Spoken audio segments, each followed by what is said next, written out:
I was just sent a package from my favorite Gunpla hobby store, NewtypeHQ, links in the description. They hit me off with 2 Yujiao kits. Let's start off with a Sassabee Revision Kit 2.0. What you get in the box is a newer version of the original Infinite Dimension Sassabee, or is that Anchor T? It's hard to keep up, which has now been taken over by Yujiao. Now, the great thing about this is the overall quality and changes made to the mold. There's even extra goodies, if you believe it or not. The manual for this one isn't that big because this is the leg unit and the backpack unit for the Sassabee. The molds are clean, beautiful, and refined, with some updates as well.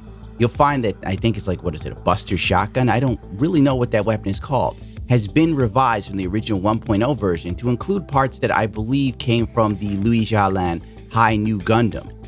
So if you're interested in that, you'll like it. If not, well, I guess you'll have to get the original 1.0 version. The castings are very clean here. Honestly, they're fantastic.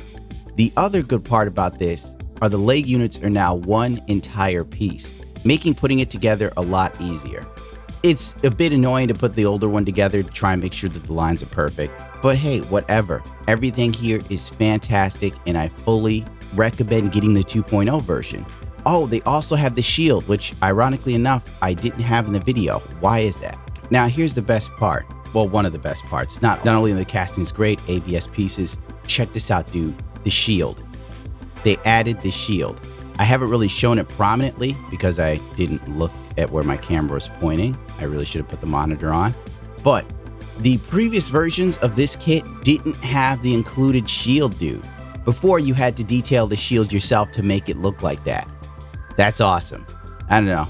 It's probably stupid. I'm like, hey, guess what? A little extra something for the same price. So think about it. It's easier to put together, better castings, new molds, and it includes parts that were not in the original.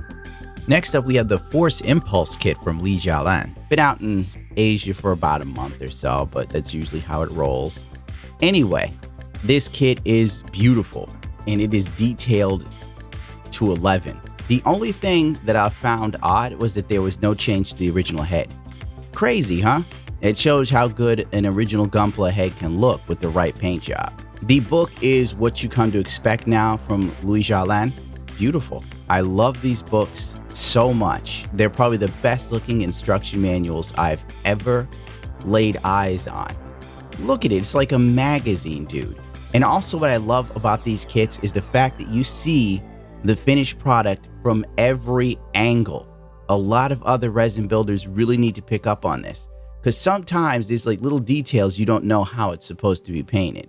Granted, you could do your own thing, but if you want it to match what it looks like on the box or in the promotional photos, this is invaluable.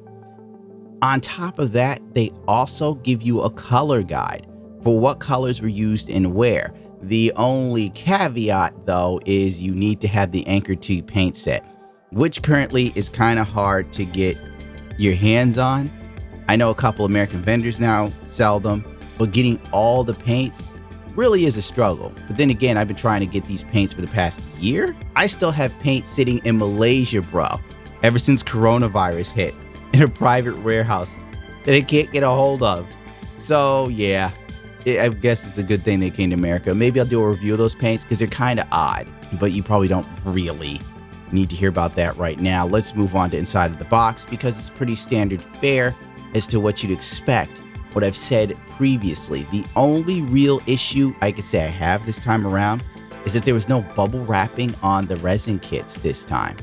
Kind of weird that there wasn't like some sort of bubble wrap to separate the pieces, because these pieces are highly detailed and some of them are very sharp and they kind of poke through the bags and whatnot. Long as nothing gets broken, it's not a big deal, but I just found that a little odd. It's something I think hopefully they'll look into putting bubble wrap in the bags. Other than that one gripe that I gave you and the fact that there's no redesign of the head, everything here is what I expect from this company. It's my favorite resin third-party maker, garage kit maker, whatever you want to call them. They are currently #1 for me because everything here is premium. The castings are great. There's no warpage that I can see off the bat. the parts are so clean, it barely feels like you need to do anything to them. And fitment with Yujiao kits is always top notch, 9 times out of 10, at least for me. There's still modification and cleaning you need to do, but you know, as far as resin kits go, like these are the kind you can just put on the kit without having to take out a million tools to refine it down and whatnot. And that should do it for me. This video's long enough. You know the whole spiel, that rate, comment, subscribe stuff. Apparently it helps with the algorithm, and a lot of you haven't been doing it, so Mama Susan thinks I'm worthless now. I'm hungry.